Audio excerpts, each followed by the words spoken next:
Olá, boa tarde, sejam bem-vindos ao NZN Talks. Essa é a primeira edição do nosso evento oficial da NZN, estou muito contente de estar aqui representando a nossa empresa. Eu sou a Tayara, sou diretora de Marketing e Revenue da NZN, estou aqui há 10 anos, mas não é sobre mim hoje que a gente vai falar. O nosso primeiro evento, o Content Insights 2020, vem para trazer um pouquinho mais de informação sobre a utilização de conteúdo para marcas nesse momento tão desafiador. Tá? Então, como que as marcas estão utilizando conteúdo, estão se apropriando desse formato, dentro de um momento onde a gente sabe que conteúdo tem feito muito parte da vida das pessoas. Enfim, não vou dar muito spoiler aqui, a gente vai logo para os pormenores para a gente poder seguir um pouquinho com o nosso evento. Queria agradecer a presença do público, vocês que estão assistindo a gente, muito obrigada. Eu sei que está concorridíssimo o tempo de todas as pessoas, ainda mais em um dia de semana, onde as pessoas estão trabalhando de home office. Então, você que está dedicando um pouquinho do teu tempo para consumir o nosso conteúdo, muito obrigada mesmo, tá? É bem importante para a gente essa audiência, a gente poder compartilhar com vocês a nossa fala e a fala dos nossos convidados, que realmente são de peso. Tá? Contando um pouquinho sobre a NZN, se você não conhece exatamente a NZN, a gente tem 20 anos de história, provavelmente você deve ter sido impactado por algum dos nossos produtos, como Tecmundo, Baixa Aqui, Clique Jogos. Tá? A gente trabalha hoje com 3 pilares, um deles é o pilar de mídia, onde a gente entrega publicidade para 23 milhões de usuários únicos mensais que a gente tem dentro dessas nossas propriedades. O nosso outro pilar é o de content, onde a gente, por meio de conteúdo, consegue conectar marcas e pessoas e a nossa audiência, né, por meio do conteúdo. Então, contar histórias que aproximem as marcas do público que a gente conquistou ao longo desses anos. E o nosso terceiro pilar é o pilar de serviços, que é o mais recente, que é um pilar que ajuda as marcas a construir audiência proprietária. Tá? Então, esse que é o que faz mais sentido, inclusive, para o evento que a gente está criando agora, que é entender como que a gente consegue aproximar mais as marcas e as pessoas. E esse evento ele tem tudo a ver com a nossa própria missão aqui na NZN, né? A missão da NZN é, de fato, criar histórias que aproximam marcas e pessoas. E é por isso que surgiu o NZN Talks. Tá? Hoje, a gente vai ter 10 nomes do mercado, tá? 10 nomes do mercado, perdão, em 3 painéis diferentes que a gente vai realizar. Um painel, o inicial, que é o que a gente vai fazer agora, é sobre estratégia e tendência de conteúdo para marcas no novo normal, em tempos de pandemia, né? O segundo painel, que vai começar às 15 horas, é de propósito e diversidade na comunicação das marcas, do discurso à prática. Estou ansiosíssima por todos esses painéis. Eu acho que esse segundo painel em especial, ele tem, assim, uma pegada que eu estou muito curiosa para poder mediar. E o terceiro painel, terceiro e último do dia, porque o evento também continua amanhã, é o das 16 horas, que vai falar de pessoas e marcas, como a pandemia acelerou a relação entre os dois universos. Então, são 3 painéis incríveis, com convidados maravilhosos, que toparam estar aqui conversando com a gente, tá bom?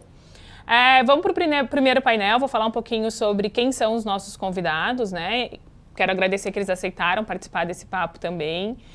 Vocês estão assistindo e os convidados também tiveram que dedicar um tempinho aí para poder participar desse evento e produzir esse conteúdo. Então, muito obrigado por compartilhar com a gente.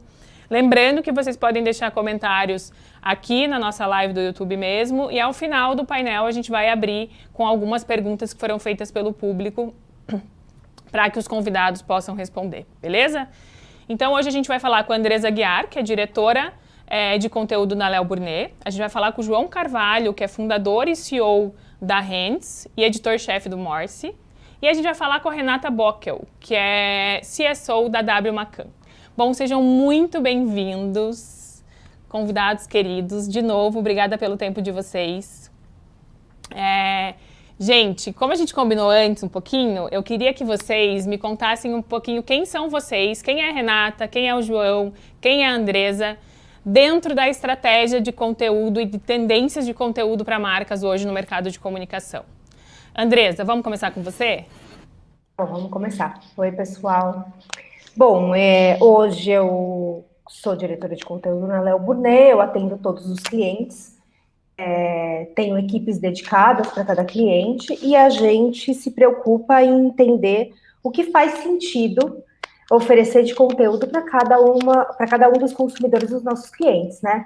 Eu acho que antes da pandemia a gente já aprendeu a trabalhar com isso, a gente já entendeu que não é simplesmente só fazer, que tem que ter relevância, que tem que fazer sentido, que tem que ter alguma verdade, porque senão dinheiro jogado fora.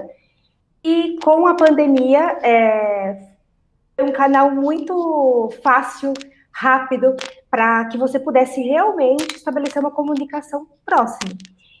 Mas também respeitando tudo isso, não era simplesmente só por fazer, né? Tinha que ter razão para isso. Certo, legal. João já é de casa. Obrigada, Andresa. O João já é de casa, né? O João, sócio fundador da Rendes, editor e entusiasta da Morse, que a gente também adora aqui. Tive o prazer de participar de um podcast da Morse na semana passada. E a gente está aí de novo. Muito obrigada, João. Me conta quem é você, além de entusiasta de conteúdo da Morse. Que mais que o João faz para fomentar o conteúdo de marcas no mercado?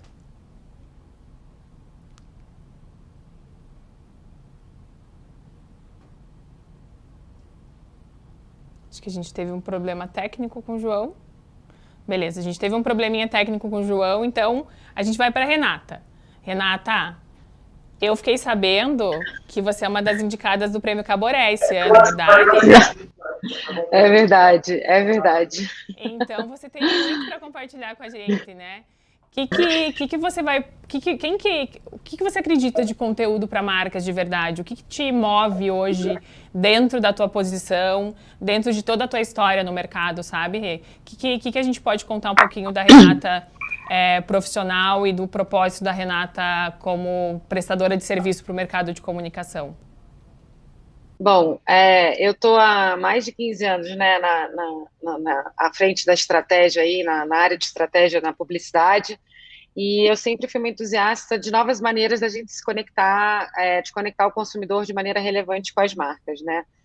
Desde que eu entrei na Macan, eu sou a CSO, então eu sou responsável pela área de estratégia e de conteúdo, porque a gente acredita que conteúdo faz parte da estratégia de marca, né? E o lema da Macan enfim, construir marcas e o significado delas, trazer significado para a vida das pessoas, né? Construir marcas com significado. Acho que a pandemia trouxe aí uma aceleração digital para o Brasil e intensificou a nossa relação, né, com as marcas de uma maneira digital e, obviamente, aí as nossas relações também sociais, mas o brasileiro sempre foi um povo muito entusiasta, digamos assim, o segundo maior povo conectado aí do globo. Eu acho que hoje um profissional atento a como conectar de uma maneira bacana uma marca às pessoas, ele precisa se valer de conteúdo, né? Acho que conteúdo é a maneira mais rápida, mais dinâmica, e eu acho que o mais bacana de trabalhar com conteúdo hoje é a troca, né? Então, assim, a gente tem uma possibilidade de ouvir mais o que o consumidor quer, aprender com ele e entregar realmente uma mensagem relevante. Acho que a Andressa estava falando um pouco sobre isso, né? Da gente não poder entregar conteúdo só porque a marca acha que ela quer ser ouvida daquele jeito. Acho que o conteúdo ensinou muito para as marcas da maneira como ela tem que falar, o que é relevante para as pessoas, o que as pessoas querem ouvir dela, como é que ela pode melhorar, como é que ela coloca o seu propósito, né, que é uma coisa que ficou escancarada na pandemia, as marcas, né, trabalhando não só oferecendo seus produtos, mas oferecendo aí uma forma de ajudar, entreter, informar as pessoas, enfim. E acho que a plataforma de conteúdo, as redes sociais, enfim, toda a manifestação de conteúdo de uma marca, ela também serve para a construção de quem ela quer ser na vida das pessoas. Então, hoje em dia, eu brinco que a gente hoje está vivendo o melhor dos mundos para trabalhar conteúdo para as marcas, né? Apesar de ser tempos tão difíceis. Sim. A gente tem um dado que é bem bacana aqui, que com a chegada do corona, aumentou em 68% o consumo de conteúdo dentro de plataformas de conteúdo, enfim, no geral, né?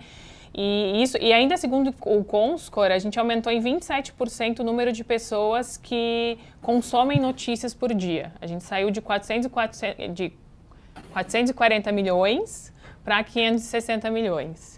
O que fica de lição, Rê, Andresa e João, em relação a esse momento? Eu acho que a A Renata trouxe bastante essa questão a Renata e a Andressa trouxeram bastante essa questão de que não basta você contar qualquer história, né? A história tem que fazer sentido para quem está ouvindo e tem que fazer sentido dentro do contexto da marca também. O que nesse momento tão difícil de você construir conteúdo e se conectar com o público fica de lição além disso? O que a gente pode levar de lição desse momento tão difícil para que as marcas conseguissem achar um canal de comunicação na construção de conteúdo que vai ser levado para os próximos tempos também, sabe? Eu acho que aqui na NZN a gente tem bastante... a gente tem algumas marcas que a gente ajuda a construir conteúdo para audiência proprietária e elas têm essa preocupação, né? Será que a história que eu estou contando faz diferença? Será que a história que eu estou contando ela é ideal para o meu público ou não? Mas ainda assim a gente teve que se reinventar para contar a história para essas marcas, obviamente, durante a pandemia. O que mais a gente tem de lição que vai fazer com que as marcas olhem para esse tipo de estratégia com outros olhos? A Renata falou, muito bem falado, que acelerou, né, o digital para várias marcas. Então, que, assim, a gente, na verdade, já deveria ter acontecido isso. Então, o fato de ter acelerado traz a primeira lição de todas, eu acho, que assim, não dá para estar fora, né? Tem coisas que só no digital a gente consegue fazer. O conteúdo, assim, tem uma facilidade tamanha dentro do digital. Então, eu acho que esse é o primeiro ponto, a primeira lição, assim, se ainda era tímido, se não investia muito dinheiro, assim, tem que ter aprendido que tem que ter, sim, cada vez mais um olhar para isso, um investimento. Eu acho que a questão da verdade, de fazer o que faz sentido, ela é básica, ela é básica, porque eu não construo nada para a marca se realmente não tiver verdade ali sendo construída. Porque no final das contas, o que fica é isso, é uma construção de marca se eu fizer direito, né? Eu posso ter uma mídia absurda numa campanha e atingir meu objetivo. Com conteúdo, dificilmente eu vou pelo mesmo caminho. Eu tenho um caminho de construção, é um caminho de médio e longo prazo, né? Mas também quando eu faço direito, eu chego no final e tenho uma construção que eu não conseguiria de outra maneira. E para tudo isso acontecer, tem que ter verdade ali, eu tenho que realmente querer fazer e tem que ser 360 dentro da própria empresa. Não pode ser só como um porta-voz e para dentro da empresa aquilo não acontecer. Tem que ser real, né? As pessoas buscam isso hoje. É por isso que cria proximidade, porque elas querem realmente se espelhar, querem se identificar, querem estar próximas de marcas que elas acreditem. Sim, legal. Complementando a Andressa, tem uma questão que aconteceu, acho que na pandemia, que as pessoas, a única maneira delas se entreterem ou delas se relacionarem com a marca foi através de conteúdo, do digital, e poderia até ser offline também, mas ninguém é uma pessoa, né? Se a gente pegar nós mesmos, né? Eu sou a mãe do Bento na minha rede social e não posso ser uma outra pessoa na vida real, enfim. Eu acho que as marcas, quando a gente fala muito de buscar essa verdade, e eu acho que a pandemia escancarou essa necessidade de conversa, do que esse público que estava tão vivendo uma crise sem precedentes, né? A gente sempre costuma dizer que a gente estava vivendo 4 crises em uma, né? Nossos estudos aqui na Macan dizem que as pessoas estavam vivendo 4 crises em uma. A gente tinha uma crise sanitária, a gente tinha uma crise econômica, uma crise política, principalmente no Brasil, e a gente tinha uma crise psíquica, porque as pessoas estavam morrendo de medo. Era a primeira vez que tinha um sentimento que estava pairando aí na cabeça de todo mundo, né? Então, como é que as marcas ou ajudavam, né, em ações de solidariedade, ações para entreter essas pessoas que estavam em casa sem poder fazer qualquer outra coisa a não ser, enfim, assistir lives ou comprar comida ou, enfim, se informar sobre o mundo que estava lá fora e que ninguém sabia como é que ia ser esse futuro. Então, eu acho que a junção dessas missões que as marcas tiveram aí durante a pandemia e a resposta que elas tiveram também, quem não tinha experimentado ainda, como a Andressa falou, já devia ter experimentado há muito tempo, mas quem ainda não tinha experimentado, viu essa resposta muito rápida. que é uma coisa muito bacana quando você está construindo uma marca. Todo profissional de marketing que quer a resposta do público, quer uma devolutiva, né? Então, acho que nessa pandemia isso acabou ficando muito mais acelerado, e aí eu acho que algumas marcas aprenderam que essa talvez seja a única forma de seguir em frente. A gente não vai mais voltar, né, para nenhum outro ponto. Daqui para frente, eu acho que só vai intensificar. Porque hoje em dia os pontos de contato que a gente tem com o consumidor, eles são imensos, e ele faz o que a gente ele não faz só o que a gente quer, ele faz o que ele quer, e ele tem um celular na mão, e ele que decide que horas e como e quando ele vai receber, ou se ele não vai receber, porque ele também decide se ele não vai receber. Ele pode silenciar uma marca, ele pode, enfim, o movimento do dedinho é o que a gente tem que buscar. Então, hoje em dia, a atenção que a gente precisa pegar dele é muito rápida, né? Mas eu acho que essa resposta foi uma coisa que as marcas estão experimentando, e isso cria um novo mundo muito interessante para quem trabalha com construção de marca. Legal, bacana. Se desse lado a gente tem... Oi, João. O João voltou. Tudo bem? Voltei.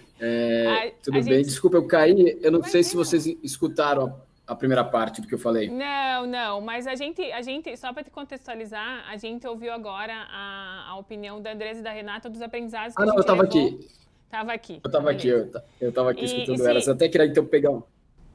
Se de um lado a gente tem a opinião das profissionais, né, de agência, a gente está falando de agência. Eu queria saber, João, aí me fala que a gente não conseguiu ouvir quem é o João, obviamente, e eu queria ouvir do teu lado como marca, tá? O que você considera como diferencial pensando no Morse, tá? O que você considera como diferencial na hora de construir um conteúdo de uma marca, tá? A gente entende que de alguma forma a Rendes também está envolvida no mercado publicitário, mas não da mesma forma que as meninas que trabalham em agência. Como que faz para você se destacar do restante? Como que faz para a gente chamar a atenção na hora da passagem do dedinho, como a Renata falou? O que vocês fazem no Morse? Qual que é o trabalho? Eu sei, né, como que é a construção do Morse, todo o cuidado que vocês têm na curadoria de conteúdo, enfim.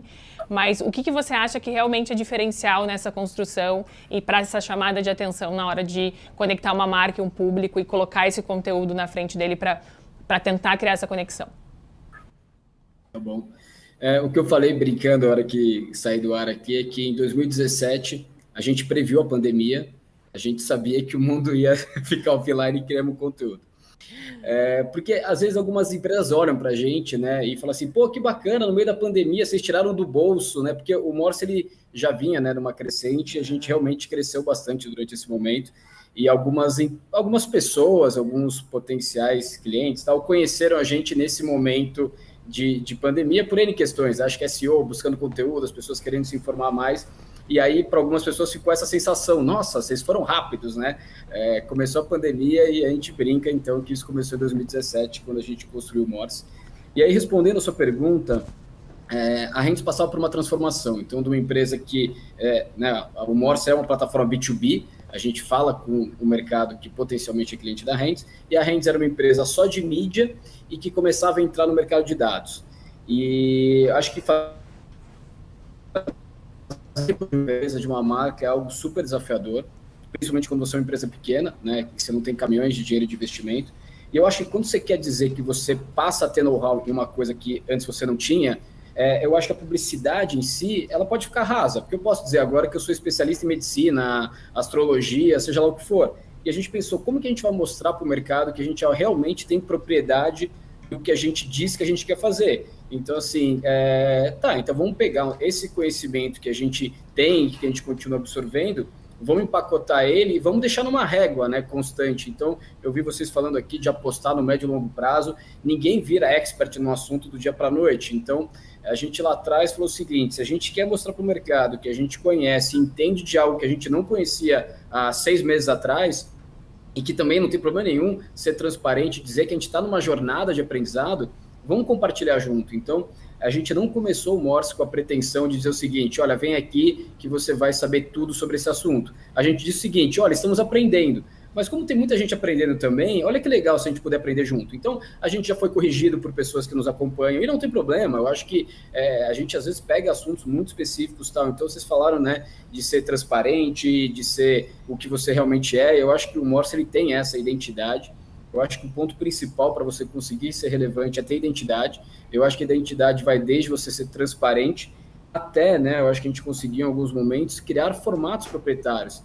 Eu já, assim, a gente tem a newsletter, que é um formato, e outro dia uma outra empresa falou o seguinte, eu queria licenciar uma newsletter que a gente tem especificamente, que é o Ghost Interview, que é uma newsletter de quarta-feira. Aí eu falei assim, mas como você quer licenciar? Não, que eu queria fazer uma newsletter igual. Eu falei, mas precisa pedir autorização para fazer newsletter? Newsletter é newsletter? Aí ela falou assim, não, porque realmente assim, eu vou copiar o que vocês fazem. E eu acho que vocês pegaram um formato que ficou tão específico e associado à marca de vocês, que se eu fizer, vão olhar para minha cara e falar assim, você copiou. E eu não quero ter essa sensação de que eu copiei, mas eu quero dizer que não, que eu me inspirei e que isso realmente virou uma referência. E hoje ela assina na newsletter dela, é Ian, YAM, e ela assina embaixo que esse é um Ghost Interview, que é um formato licenciado. É licenciado muito mais no conceito pela amizade ou pelo mercado, não existe nenhuma transação financeira, mas eu acho que a hora que você tem uma identidade, você cria formatos que o mercado reconhece, aquela forma de se comunicar, aquela forma de se expressar, ela é particular de uma marca, eu acho que você começa a realmente ter esse tipo de coisa, porque quando você vira curador de conteúdo, é tanta gente hoje em dia curando conteúdo, é tanta possibilidade de consumo de conteúdo, que às vezes a pessoa do outro lado, seja o consumidor, o cliente, seja lá quem for, ele precisa entender o seguinte, mas por que eu vou me alimentar dessa fonte? Por que eu vou ter uma relação com essa fonte e não, às vezes, uma outra fonte que vai dar a mesma notícia, o mesmo conteúdo? Então, eu acho que foi esse um pouquinho o nosso processo aqui. Como você mesmo falou, eu sou um mega entusiasta, né? Então, foi um tempo até as coisas começarem a engrenar, eu acho que não dá para desistir no meio do caminho, então fica aqui um pouco minha contribuição nesse sentido. Legal, legal. Lembrando que quem está assistindo a gente pode deixar os comentários aqui na nossa live, tá? Do ladinho, no final do nosso painel, a gente vai trazer algumas perguntas para os convidados responderem, beleza? Em se tratando de formato, tá, João? A gente falou no começo que eu participei do podcast de vocês, tive o prazer de participar do podcast de vocês, me diverti bastante, foi bem legal. Eu também. E mudou muito o consumo, né, também, durante esse momento. Eu acho que era uma tendência de formatos novos aparecendo e cada vez fica mais desafiador para nós, comunicadores, encontrar o melhor formato para passar aquela mensagem. No podcast da Morse, a gente até teve essa discussão, né? O que eu faço dentro desse formato que eu estou querendo comunicar, que eu quero que a minha marca se comunique, né? Que eu entendo que faz sentido para a minha marca. No ponto de vista de formato, tá? Aí para a Andresa e para a Renata, de fato, assim. O que isso impacta a estratégia das marcas nesse momento? Porque não é só você criar um blog, não é só você criar um canal do YouTube, não é você criar um perfil do TikTok, né? Que foi o aplicativo que foi mais baixado na pandemia, só ficou atrás do Zoom, que as pessoas precisam utilizar para se comunicar com outras pessoas e entenderam que era uma ótima plataforma para isso. Como que as marcas entendem qual que é a plataforma ideal para criar conteúdo? Como que a gente consegue criar uma estratégia eficiente do ponto de vista de formato? Tá? Eu queria ouvir um pouquinho de vocês, como que vocês direcionam os clientes e criam uma estratégia em relação a formatos e tantos formatos novos, né? Porque eu estava dando uma aula esses dias e um menino chegou para mim e falou, pois eu trabalho numa agência e o cara tem uma loja de carros e ele falou, eu quero estar no TikTok. Tá, mas faz sentido uma loja de carros estar no TikTok? Né? Como que a gente consegue, de alguma forma, entender qual que é o propósito da plataforma e contextualizar isso dentro do objetivo da marca? Eu acho que primeiro a gente tem que entender quem é o nosso consumidor, né? E aonde ele está. Eu acho que também passa bastante por isso. E, obviamente, a gente não pode também ferir o DNA da marca, a essência de marca. É claro que toda marca quer evoluir, claro que toda marca quer sofrer um update, né? Enfim, uma marca está no TikTok, é naturalmente uma outra versão do software da marca, né? Ela já vai estar... Mas como é que ela vai estar e o que ela quer passar e o que ela quer dizer é que vai definir esse formato. Eu acho que tá lá por tá lá. Acho que no passado a gente já teve aí, em outras plataformas, experiências desastrosas quando uma marca queria se apoderar de tudo, de todo e qualquer meme, ou todo de qualquer piada, ou formatinho, né? Enfim, a gente teve marca, como você falou, de carro, dando parabéns, que era dia do sorvete. Então, assim, a gente já viu que isso não deu certo. E agora a evolução das plataformas, a gente tem que seguir no mesmo caminho. Eu acho que tem uma... Eu sempre costumo dizer que quem manda em mim e quem manda nas marcas que eu cuido é o meu consumidor.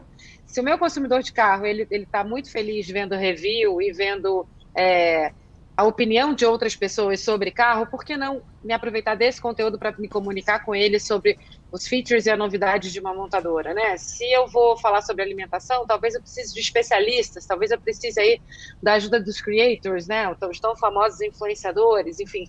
Eu acho que cada marca tem que conhecer o seu público e o que ele está vendo, né? E acho que a gente tem que entrar na conversa sem parecer que a gente está interrompendo, porque isso a gente fazia na década de 90. Então agora a gente precisa entrar nessa conversa, entender o que ele está vendo, entender como ele está assistindo e o que ele está assistindo, para a gente fazer parte, não interromper como a gente, né, já no passado fez tanto, né? Então eu acho que é muito por aí. Então, assim, você pode até ir para o TikTok, mas não interrompa ninguém, nem tente atrapalhar a diversão que é uma pessoa estar dentro do TikTok. Legal. Eu acho que tem uma coisa que é bem importante também de pensar no meio, né? Sim, o digital, eu trabalho com digital desde 98. A gente, em vários momentos, pensou em fazer coisas que as pessoas não estavam preparadas para consumir, que não existia tecnologia para que aquilo fosse consumido. Uhum. Então, essa ânsia, ela faz parte de você querer estar no que é mais moderno, ou estar à frente, mas tudo tem hora e tem propósito, né?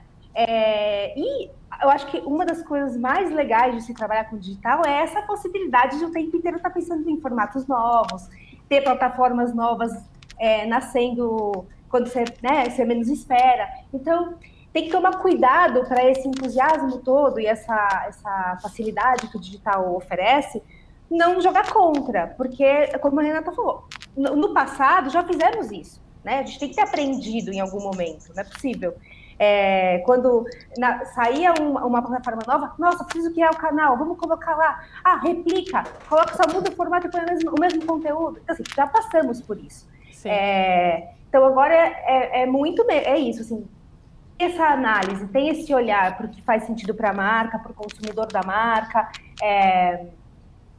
e tem essa história de, sim, faz muito sentido eu ficar de olho no que vem por aí, mas também eu não vou mais sair como eu saía antes, né? Eu tenho que ter mais cuidado para entrar quando realmente faz sentido, para experimentar um formato novo, se cabe para aquele consumidor. Acho que também tem esse ponto que é importante.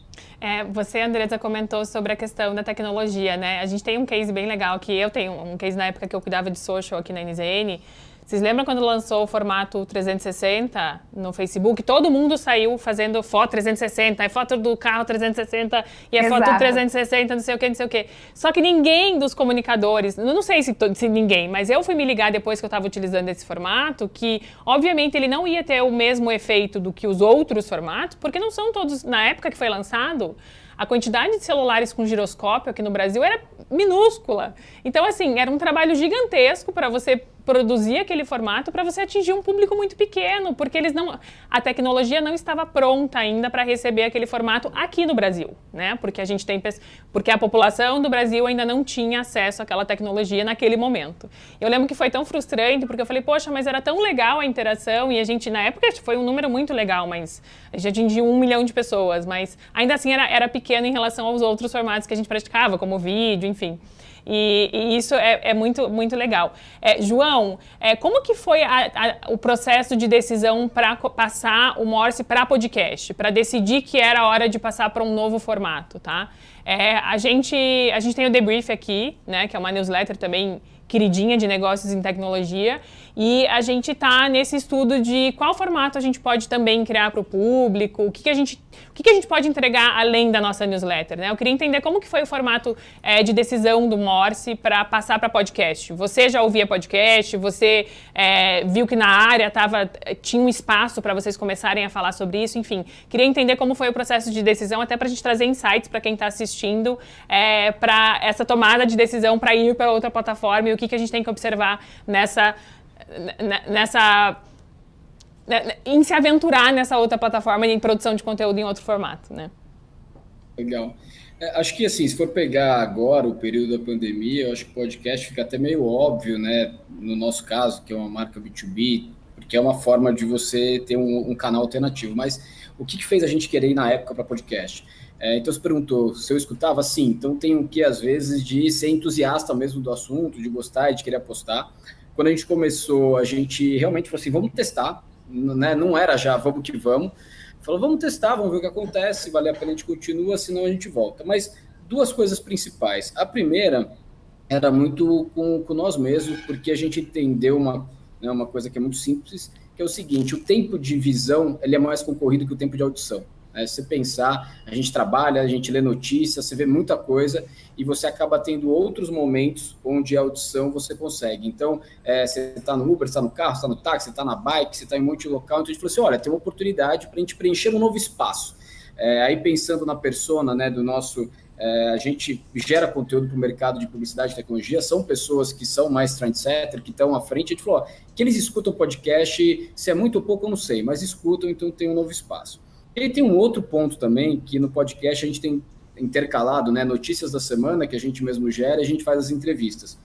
Por incrível que pareça, se você convida alguém para dar opinião sobre algum assunto e você manda para ele um texto para ele escrever, você manda 10 perguntas por e-mail para ele responder as perguntas, a pessoa trava, ela demora muito mais. Você convida uma pessoa, vamos fazer um podcast depois de amanhã, a pessoa dá um fechado. Você manda um questionário de 10 perguntas, ela demora 30 dias, porque ela acha que tem que vir um livro, né? Que tem que vir um negócio lindo, maravilhoso. O escrito ele é menos informal, né? E quando você chama para um bate-papo, você tem essa informalidade, e eu acho que a dinâmica é também mais gostosa, porque a gente sempre brinca, você manda por e-mail que responde ao PR, né? Vem aquele texto polite, bonito, todo organizado e tal. E quando você vai para um podcast, a gente, obviamente, antes de ter a pandemia, fazia isso presencial, inclusive num clima de happy hour, você consegue trazer assuntos técnicos, que é o que a gente sempre gostou, né, de ter quase que uma plataforma de learning, mas de uma forma leve. E se você fosse isso apenas em texto, talvez seria ali mais uma das opções que já existiam para leitura. Então foi um mix de a gente querer encontrar um novo canal de contato com o conteúdo puxou o formato, sabe? Então, vocês estavam falando aqui de escolha de formato, eu acho que o formato, às vezes, ele tem a ver, sim, com a audiência, mas, às vezes, o conteúdo que você quer desenvolver, ele acaba fazendo mais sentido. Tanto é que as entrevistas, a gente não tem as entrevistas em transcrição por texto, porque a gente acha que ela perde da dinâmica de ser por áudio. Legal, legal. E vocês acham, Andresa e Renata, que as marcas elas estão preparadas, elas têm essa maturidade como o João teve no Morse para olhar e falar, olha, é mais fácil eu competir na audição do que na visão, então eu vou testar aqui. Ou vocês ainda encontram dentro da proposta de uma estratégia de conteúdo para marcas uma falta de maturidade e entendimento sobre a exploração de formatos? O quão o mercado brasileiro está pronto para a estratégia de conteúdo? Eu estou muito ansiosa por essa pergunta para vocês. O quão o mercado está maduro para poder produzir conteúdo? Quantas marcas estão maduras para a produção de conteúdo? Ainda mais digital, né? Obviamente, digital.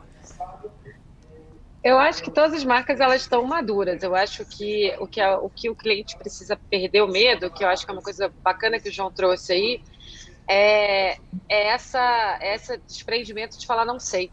Não sei se meu consumidor vai querer ouvir um podcast, ou se ele vai... Eu acho que esse test and learn que o conteúdo digital traz para a gente, ele é muito novo ainda para alguns CMOs, para algumas agências também, enfim, para todos nós. Ele já não deveria ser novo, ele deveria estar sendo abraçado aí por todos. Então, eu acho que é muito menos sobre... Eu acho que o nosso consumidor está muito mais do que preparado para receber os conteúdos que a gente tem para oferecer. Ele está ávido por isso, pelo contrário, né? Eu acho que a gente tem que perder o medo do test and learn. Se o podcast... Eu tenho certeza que se o podcast do Morse não tivesse dado certo, o João rapidamente teria mudado para um outro formato, ou mandado pílulas através do WhatsApp, ou áudios através do WhatsApp, ou enfim, ele ia achar um jeito de no Instagram dele, nos stories, dar o mesmo conteúdo que ele estava dando no podcast. Era a mesma coisa? Só que assim, eu acho que tem que ter, eu acho que é muito menos sobre o nosso mercado, mas muito mais sobre as pessoas que estão tendo a coragem de testar e errar, ou testar e acertar e melhorar, né? Então eu acho que é muito mais sobre essa cultura do que se o mercado está preparado. O mercado está preparado e muita gente está muito atrasado, digamos assim, né? Sendo bem sincero aqui. Eu acho que a gente tem que... O erro é uma grande lição no mundo de conteúdo, e a gente pode evoluir com os erros. Eu acho que esse é o grande legado. Antigamente a gente ficava num craft louco de um filme que tinha que estar perfeito, queria no intervalo da maior novela do Brasil, ele tinha que estar sensacional. Hoje em dia isso tem mudado, e eu acho que esse cuidado com o craft, óbvio, ele tem que continuar existindo, até porque hoje a gente atinge muito mais pessoas do que a gente atingia antes, mas eu acho que essa coragem de testar coisas novas é o que vai pautar quem vai se sobressair daqui para frente, quem não tem medo de errar ou de melhorar o que já colocou no ar. Eu acho que esse ponto da coragem é algo que nasceu junto com a internet, né? E que eu acho que quando você tem uma marca na mão, o medo, ele é maior, né? Então, assim, eu trabalhei em portal de internet lá no comecinho. A gente só errava, né? Assim, quando a gente só dava um acerto, eu falava, nossa, conseguimos. Porque estava todo mundo experimentando e testando. Então, e como eu tenho o tempo inteiro a possibilidade de fazer coisas novas, você vai ter muitas vezes que testar. Eu acho que tem a questão da coragem, mas também tem a questão do dinheiro destinado a isso. Porque quando eu tenho um dinheiro só e eu posso ir para o que é mais fiel, que eu tenho certeza que vai dar um retorno, e vou usar esse mesmo dinheiro para arriscar em algo, eu acabo, em geral, não colocando esse dinheiro para arriscar e colocando ele ainda mais num ano com pandemia. Né? Acho que piorou essa situação, porque todo mundo passou por algum tipo de crise e controlou mais, mas precisa entender que sem esse risco, e sem essa tentativa e colocar esse dinheiro nesse lugar de realmente de teste, ninguém sai do lugar também. Né? Você não constrói nada. Quem não arrisca, não petisca. E assim, não tem jeito. Você precisa, para fazer legal, fazer direito, sair na frente, revolucionar, você vai precisar arriscar, porque não tem um modelinho, né? Não existe mais isso, não tem um modelo cravado. Tem 1000 possibilidades, você tem que entender o seu consumidor e tentar fazer o que vai ser mais legal para ele. Então, você precisa arriscar. Legal. João, com seus amigos que te chamam, como é que eles te chamam no podcast do Mor? Você vai entregar assim ou não? Eu falei brincando que tem uns amigos que me chamam de Amaury Júnior do mobile.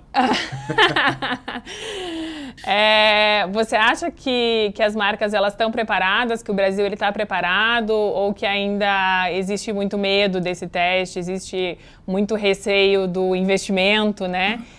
Em conteúdo, que não é uma coisa que vai te trazer resultado igual à mídia, mas também não é uma coisa que vai parar a tua comunicação com o teu público de imediato, igual acontece com a mídia. Uma coisa que a gente sempre fala aqui na NZN, quando uma marca quer construir a audiência proprietária olha, você nunca vai deixar de fazer mídia. O que você vai fazer na construção de um canal de conteúdo é nunca parar de se comunicar com o teu público. A mídia ela vai servir para você atingir com um objetivo específico, para o lançamento de um produto, mas a construção de um canal de conteúdo de forma recorrente faz com que você tenha uma aproximação e insights para dentro da tua marca que você nunca vai ter numa campanha de mídia. Então a mídia ela vai sempre existir. Porém, o conteúdo, ele incorpora muito mais a fala do público às campanhas de mídia. Você acha que as pessoas que te chamam de Amaury... Mentira, tô brincando, tá? Tô te enchendo no saco. Mas as pessoas que vêm falar... As pessoas que vêm falar sobre o Morse com você, o mercado comentando sobre... a Hands produzindo conteúdo unbranded, né? Porque isso não é uma coisa comum também, né? As marcas terem maturidade para poder produzir conteúdo unbranded, tirar completamente a marca dali e deixar de forma muito sutil quem está por trás daquela iniciativa. Tá? Isso não é uma coisa comum, é raro a gente ver as marcas com maturidade para fazer isso. Você vê que isso tem acontecido com mais frequência ou não? João, as pessoas acham que é um projeto paralelo ou elas entendem que o Morse faz parte da construção da Hands? Boa.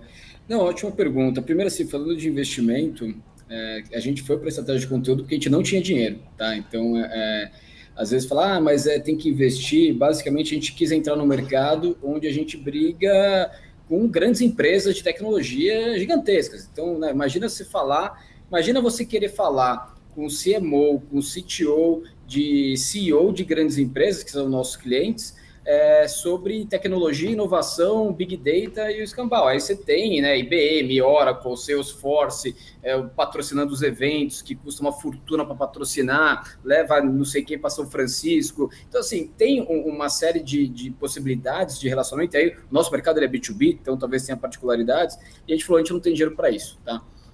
Então, o conteúdo, na verdade, eu acho que, pelo menos no mundo do B2B que eu atuo, talvez seja uma das formas mais baratas de você construir relacionamento. Por outro lado, você tem que olhar outros indicadores. Quando você vai para a mídia, ela é muito, né? Fiz a mídia aqui, quantos leads geraram, quanto que eu vendi, é uma matemática mais binária, mais rápida. Quando você está falando de conteúdo, às vezes você tem que alinhar essas expectativas, principalmente quando vai para uma estratégia de você ainda criar uma nova marca, né? Porque a gente criou uma marca que é o Morse, ou seja, o nosso conteúdo ele é unbranded no sentido da Hands e tal. Foi uma decisão dura lá atrás, eu vou te dizer que fui muito decidido quando quis fazer, mas por vezes no meio do caminho, até por questionamentos que vinham de diversas frentes, falar, putz, será que foi a estratégia certa?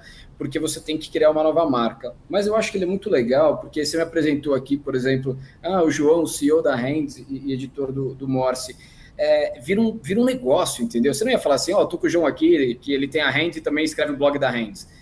A partir do momento que você cria uma marca, dá corpo. Hoje a gente tem no nosso podcast assessorias de imprensa nos procurando, querendo trazer C-level de outras empresas para estarem no podcast do Morse, para darem entrevista. Então, o que a gente tinha que ir lá atrás, pedir pelo amor de Deus, ir na amizade, falou, vem cá, faz uma entrevista com a gente, pelo amor de Deus, que eu preciso ter conteúdo. Hoje em dia a gente tem, vamos dizer assim, não quero ser arrogante falar de fila, mas assim, existe um backlog de marcas querendo participar, que eu acho que não teria acontecido se fosse enquanto Hands. Então, eu acho que quando você vai para um branded, você cria uma relevância, você dá uma credibilidade, você se torna um pouco mais robusto do que você ser o blog da empresa, mas aí você está esticando ainda mais, você está olhando mais para longo prazo ainda, porque para você, enquanto marca principal que financiou essa história, colher os frutos, talvez estique um pouco mais. Mas eu acho que você dá uma continuidade. Então, a gente já chegou até na ousadia de alguns eventos a gente patrocinar com a marca Morse. Então, pensa que no final do dia quem banca, né, a conta é a Hands, que tem produtos e serviços que vendem para o mercado publicitário. E a gente vai para um evento como Maximídia, outros eventos de mercado, já MMA que a gente já fez, em vez de eu entrar lá, a Hands patrocinadora, eu vou enquanto Morse. Então, acho que esse é o melhor sentido, que além de eu investir na plataforma proprietária, eu vou comprar patrocínio de eventos com essa marca. Por que na época foi essa decisão? Porque o nosso mercado, a decisão de compra não é tão rápida. E a Hands, quando ela se relaciona, é tipo o seguinte, olha, eu tenho isso aqui para vender. Você quer comprar? Quer muito que bem. Não quer, né? Como que a gente vai se manter um relacionamento? Estavam falando de carro. As pessoas não compram um carro a todo momento, né? Se você encontrou a pessoa certa, mas ela não está no momento da troca, se você vai...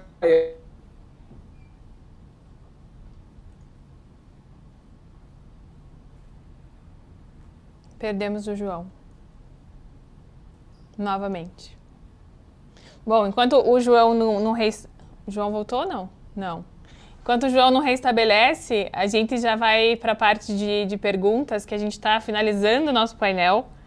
E, Renata, a gente tem uma pergunta bem legal para você aqui. Renata, vi que sua trajetória tem muito a ver com dados na comunicação, como o data-driven se cruza dentro desse universo de digital e conteúdo. Acho muito legal essa pergunta. A gente gosta, eu particularmente sou muito orientada a dados e eu acho que tem tudo a ver com uma construção de estratégia de conteúdo. É legal a gente ter conseguido extrair isso da tua trajetória. Enfim, conta um pouquinho pra gente, de forma resumida, essa pergunta que veio do nosso chat aqui. Eu acho que hoje, para você construir uma marca, é impossível você não ter dados a seu favor, né? Dados, eles estão aí, enfim, acho que virou até quase uma commodity. Obviamente, a gente tem ferramentas e estruturas caras, mas acho que qualquer pessoa pode ter acesso ao que está disponível para gerir melhor uma marca no digital. Se você não faz uso dos dados, talvez você esteja perdendo aí, deixando de escorrer ouro em pó na sua estratégia. E, como eu venho dizendo, eu acho que quando você olha como é que as pessoas estão respondendo e como é que elas estão se engajando naquilo, se você olhar os cases bem-sucedidos hoje de conteúdo, eles não menosprezam os dados. Eu acho que hoje a gente tem grandes estrelas de conteúdo no país que fazem o uso dos dados, entendem exatamente em que segundo que você perdeu a atenção naquele conteúdo, o que aconteceu no minuto 3, no minuto 2, no segundo 5, que aquela pessoa perdeu o engajamento, e isso é a grande beleza de trabalhar com comunicação na era que a gente está. Você tem as respostas que você precisa, do que antes você precisava fazer grupos de pesquisa, tentar extrair de pessoas que não necessariamente te falavam a verdade, e hoje em dia os dados não mentem. Então, a chance de você acertar, tendo uma leitura bacana dos dados, né? Obviamente, você tem que aprender a fazer correlações, ter uma equipe multidisciplinar que tenha um olhar interessante sobre aqueles números, enfim, né? Eu acho que essa é a grande, eu diria, no meu caso, é a grande diversão que eu tenho hoje no mundo da comunicação, é você se valer de tanta informação para construir uma marca e construir um conteúdo que seja realmente relevante e que tenha significado na vida daquele interlocutor que eu estou querendo atingir, né?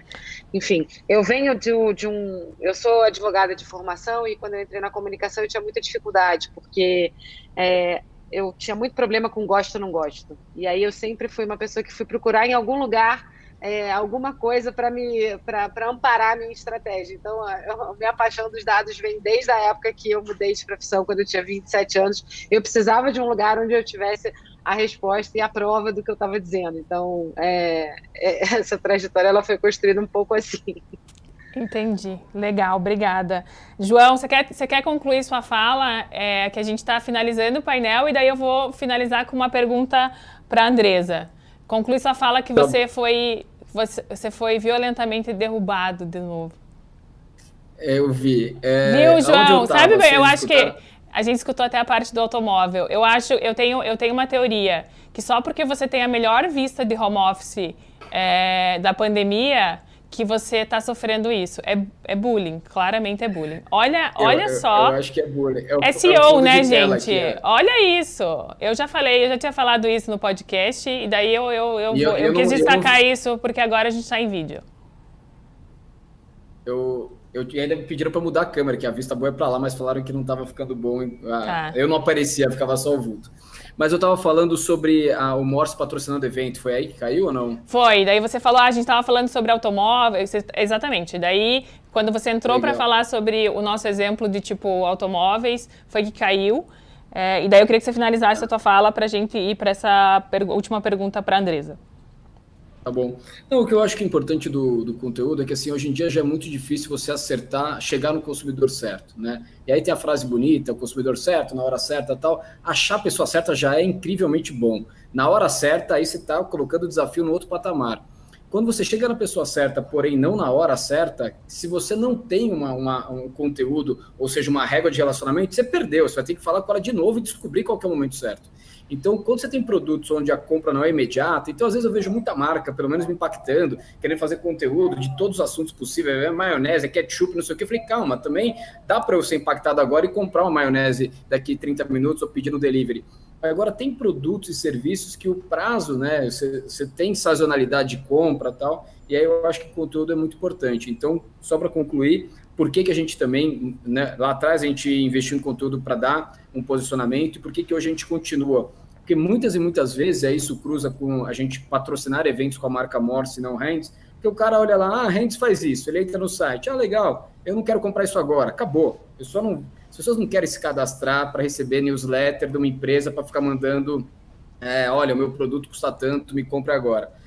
Já se a gente chega com conteúdo, a pessoa está no evento, ela entra no nosso site e vê que o que a gente fala no dia a dia está super relacionado com o evento que ele participou, provavelmente a pessoa vai querer, né? Ela vai querer estar mais próxima disso, então o conteúdo ele dá essa continuidade, ele cria essa regra de relacionamento, que eu acho que esse é o principal ponto, concluindo, de o porquê. Então, eu acho que conteúdo atrai gente que você não conhecia, que seja por SEO ou por indicação, ela vem atrás do seu conhecimento e aí ela acaba conhecendo a sua marca de forma secundária. E se ele não está no momento de comprar, se aquela pessoa não vai fazer a decisão naquele momento, ela vai falar, deixa eu ficar aqui perto, porque querendo comprar comprar ou não, isso aqui me alimenta de conteúdo e informação, e aí você vai construindo relacionamento, credibilidade, e talvez quando for o momento da compra, ela vai estar com um recall na cabeça, e eu acho que isso ajuda bastante. Beleza. João, eu vou lembrar da tua fala anterior também, tá? No nosso próximo NZN Talks para pedir o patrocínio da Morse. Tá bom. Tá bom. Muito obrigada. Andresa, a gente teve uma pergunta aqui que eu achei muito bacana, que é, e quando o cliente fala, você vai torrar o meu dinheiro investindo em conteúdo, que ele não tem um entendimento claro, e também, e daí ainda dentro disso, né, que geralmente quem faz esse questionamento, muitas vezes quem faz esse questionamento é o cliente que não tem budget direcionado para isso. Tem uma pergunta da Mariana Alves sobre se toda marca precisa produzir conteúdo. Qual que é a tua opinião em relação a isso? E como que as pequenas marcas que não têm uma super estrutura de produção, qual que é o melhor caminho delas seguirem para esse tipo de investimento?